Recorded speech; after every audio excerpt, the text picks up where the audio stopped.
வணக்கம். நான் உங்கள் ஜனா பேசுகிறேன். இப்போ என்ன கண்டென்ட் பார்க்க போகிறோம்னா, இன்றைக்கெல்லாம் ரொம்ப நாள் எதிர்பார்த்து இந்த விடாமுயற்சி டீசர் வந்துருந்தது. அந்த டீசர் வந்து அஜித் ரசிகரை வந்து மகிழ்வித்ததா, மகிழ் திருமேனி அப்படின்ற ஒரு விஷயத்தை என்னன்றதை டீட்டெயிலாக பார்க்கலாம். மகிழ் திருமேனி இயக்கத்தில் வந்து அனிருத் இசையமைப்பில் வந்து அஜித் குமார், த்ரிஷா, அர்ஜுன், செரீனா, அப்புறமேட்டு பல நட்சத்திரம் இந்த படம் வந்து விடாமுயற்சி. இந்த படத்தில் வந்து டீசர் வந்து நேற்று இரவு திடீர்னு வெளியிட்டாங்க. டீசர் வெளியாகிறதுக்கு சில மணி நேரங்களுக்கு முன்பு தான் அதுக்கான முன்னறிவிப்பும் வந்துச்சு. இருந்தாலும் கடந்த 2 வருடங்களாக அஜித் படங்களே வெளிவராத அந்த நிலையில் வந்து இது வந்ததுனால என்ன அஜித் ரசிகர்களுக்கு வந்து ஒரு ஆர்வத்தோடு வந்து டீசரை வந்து வரவேற்றுருக்காங்க. தற்போது வரையில் வந்து 3 மில்லியன் பார்வைகள் வந்து இந்த டீசரை கடந்திருக்கு.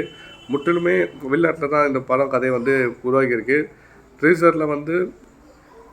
டீசரில் தெரிஞ்சு 1997 வந்து வெளிவந்த அந்த பிரேக் டவுன்ற ஒரு ஹாலிவுட் படத்தில் தழுவலாம் இந்த படம் வந்து இருக்குன்றத டீசரில் வந்து உறுதிப்படுத்திருக்காங்க. இதை ரசிகர்கள் இதை கமெண்ட் பண்ணிகிட்டே இருக்காங்க. இருந்தாலும் வந்து யூடியூப் தட்டில் வந்து இப்போ டீசருக்கு வந்து பாசிட்டிவ் கமெண்ட்ஸ் தான் நிறைய வந்துட்டுருக்கு. இதுவரையும் வந்து சுமார் 25,000 கமெண்ட்ஸ் வந்து பதிவாகியிருக்கு. டீசரில் உள்ள வசனங்கள் அதாவது கடைசியில் வந்து இடம்பெற்றிருக்க அந்த தொழில்நுட்ப கலைஞர்களோட பெயர்களும் அனைத்துமே வந்து தமிழில் இடம்பெற்ற வந்து ரசிகர்களுக்கு வந்து பாராட்டி இருக்காங்க. மேக்கிங்கில் அசத்தலான இருந்தாலுமே கூட விடாமுயற்சி டீசர் மேலும் வந்து அஜித் ரசிகர்கள் வந்து மகிழ்ச்சியை தந்திருக்குன்றது இயக்குனர் மகிழ் திருமேனியோடைய கணிப்பு.